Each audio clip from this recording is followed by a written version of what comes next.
हा एम्प्टी भरण्याचा आहे। याच्यामध्ये आता वस्तू भरते आणि परत एकदा शूट करते।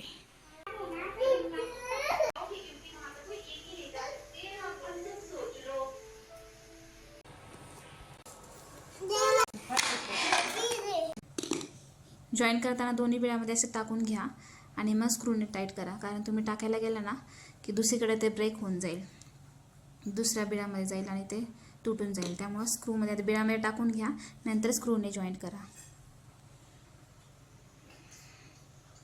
फळी आपण लावून घेतो पण लक्ष देत नाही, एका साईडने त्यांनी हा कलर केला आणि एका साईडने केला नाही। मी बघा आता हे पूर्ण काढून मला पूर्ण परत एकदा लावावं लागणार आहे। छान आहे क्वालिटी वाईज हे, आणि स्पेस पण चांगला आहे।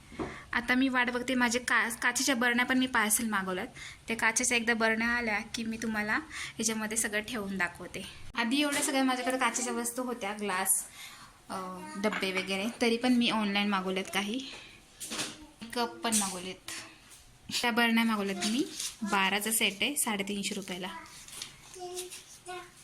साईज दिसत होती मोठी, पण मागवल्या त्यावेळेस आणि आल्या त्यावेळेस छोट्या आल्यात। काय ठेवू शकते माझ्यामध्ये? डिसअपॉइंटेड।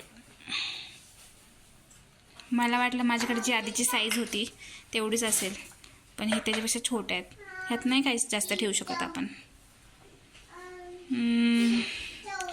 रिटर्न करू शकते, पण हे पार राजकोटवरून आलंय, नको, त्यांना पण लॉस होईल, जाऊ दे।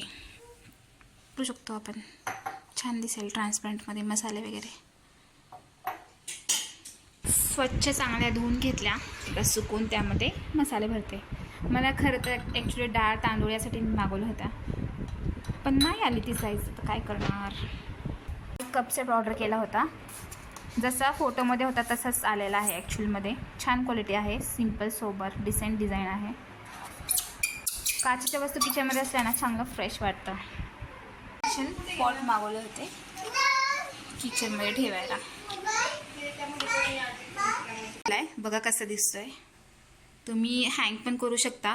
मी नाही हँग करणार कुठे, कारण ही एक वस्तू अशी मी हिला 2 वर्ष झाले बघते, घेऊ का नको घेऊ का नको, कारण नाही घेतलं तरी चालत होतं, पण प्रत्येक जणीकडे प्रत्येक व्हिडिओमध्ये मी हे बघते आणि घ्यायची इच्छा झाली। फक्त 60 रुपीजलाच आहे, घेऊन टाकलं।